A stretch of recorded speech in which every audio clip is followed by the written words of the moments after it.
Assalamualaikum warahmatullahi wabarakatuh. Halo teman-teman semua, kami dari kelompok 5 akan menyajikan sebuah video yang berjudul Mari kita saksikan. Yeay.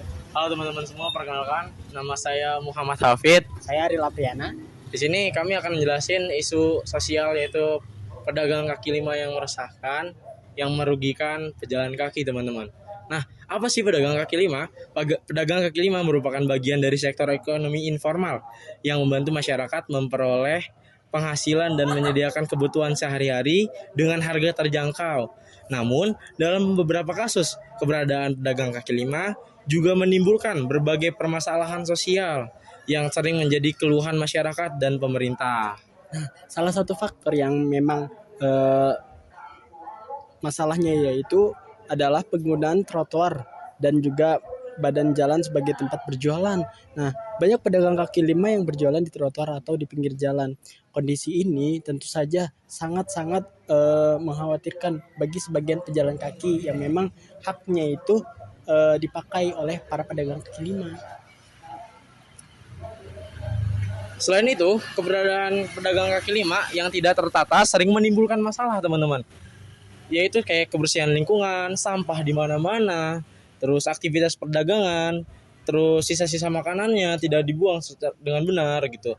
Dan membuat lingkungan itu terlihat lebih kotor gitu, teman-teman. Nah, terus juga ada masalah lain yaitu ruang publik tentu yang dimana ruang seperti di taman, di trotoar ataupun di sebagian jalan. Nah, ini menjadi salah satu masalah karena yang seharusnya fasilitas yang digunakan untuk kita bisa menggunakan hak kita sebagai pejalan kaki. Contoh di taman, ketika ada seseorang yang hendak menikmati keindahan di area jalan di daerah trotoar, nah tentu ketika ada pedagang yang berjualan di daerah tersebut itu sangat mengganggu hak bagi pejalan kaki. Nah, dari perspektif sosiologi sendiri, fenomena ini dapat dijelaskan melalui teori konflik yang ditemukan oleh Karl Marx. Teori ini menjelaskan bahwa konflik muncul karena adanya perebutan sumber daya yang terbatas.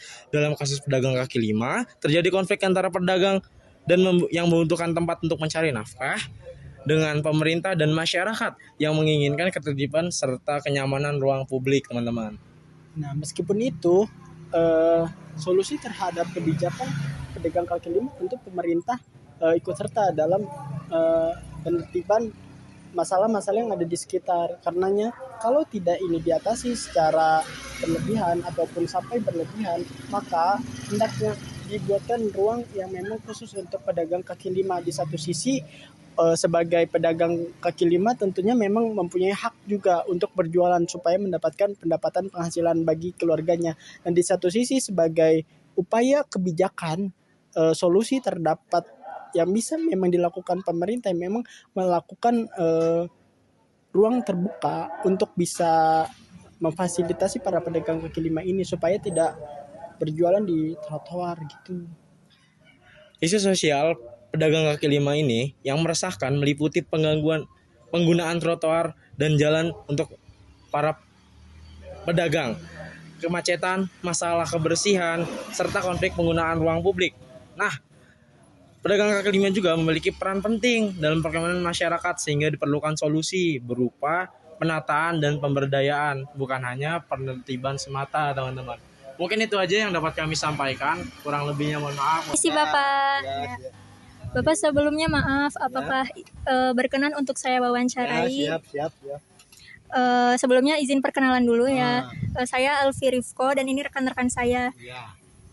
Kami dari program studi sosiologi semester 2 Universitas Islam Negeri Sunan Gunung Jati Bandung. Izin wawancara untuk memenuhi tugas mata kuliah kewarganegaraan ya Pak. Kalau boleh tahu apa sih Pak tantangan yang paling sering Bapak hadapi saat berjualan di sini? Oh, tantangannya hujan pertama ya, di cuaca hujan ya. Yang kedua kalau ini pengaruh sih kalau nggak ada mahasiswa jadi jualan agak kurang lah omset gitu. Ya tantangan yang jelasnya itu dari harus kuat dari sepinya lah, dari sepi pembeli lah gitu lah. Ya itu aja ya biasanya mah. Terus lanjut ya Pak. Mengapa sih Pak Bapak tuh lebih memilih untuk berjualan di lokasi sini, di daerah sini? Oh, ya menurut Bapak sih ini agak strategis lah. Ya. Kayaknya di pinggir jalan itu kan banyak yang lewat-lewat orang. Apalagi kalau ini ada kampus pada masuk gitu lah. Bantu-bantu lah gitu, banyak yang lewat banyak. Ya, gitu Ya. ya, Pak. Terus siapa sih Pak yang biasanya menjadi tempat komunikasi para pedagang di sini? Oh, kalau di sini yang tahu Bapak nggak ada sih. Oh, nggak Nggak ada, nggak ada koordinator lah kayaknya Iya. gitu. Kalau di sana di Gang Kujang ada koordinatornya, kalau di sini nggak ada. Di sini mah nggak ada. Nggak ada, iya. Ya. Terus kapan sih Bapak biasanya usaha Bapak ini mengalami kondisi yang ramai atau yang paling sepi gitu? Oh, ya dari pengalaman Bapak sama jualan teh, biasanya yang ramai itu hari Sabtu Minggu lah. Senin sampai Jumat biasanya agak sepi gitu lah. Ya gitu lah. Hari Sabtu Minggu mungkin orang-orang pada libur ya. Mungkin ya gitulah dari Bapak. Terus di mana Pak Bapak tuh biasanya berjualan jika ada penertiban dari pemerintah gitu? Biasanya berjualannya di mana? Mungkin Bapak juga kurang tahu kalau ke sana nama. Emang sih ini kan nggak boleh sih sebenarnya. Ini kan trotoar gitu. Iya. Tapi ya mungkin Bapak juga pasti kucing-kucingan lah. Ya paling gitulah sebisa-bisa mungkin Bapak lah. Terus bagaimana Pak cara Bapak mengatasi kenaikan harga bahan baku atau modal usaha yang Bapak ini? Paling solusinya mah Bapak jadi ditaikin lah sedikit lah. Biasanya kan ini ngejual teh biasanya 5.012 jadi 5.010 lah gitu. Iya. Jadi agak dikurangin lah. Jadi jumlahnya agak jadi berkurang lah gitu. Tadinya biasanya 12 jadi 10 lah gitu minimal ya. Ya, gitu ya. Mungkin gitu Bapak, terima kasih banyak ya atas waktunya, atas informasinya, terima kasih. Ya. Mari Pak. Assalamualaikum warahmatullahi wabarakatuh. Perkenalkan, nama saya Raden Fakih Ibrahim Al-Haidar, mahasiswa dari Universitas Islam Negeri Bandung.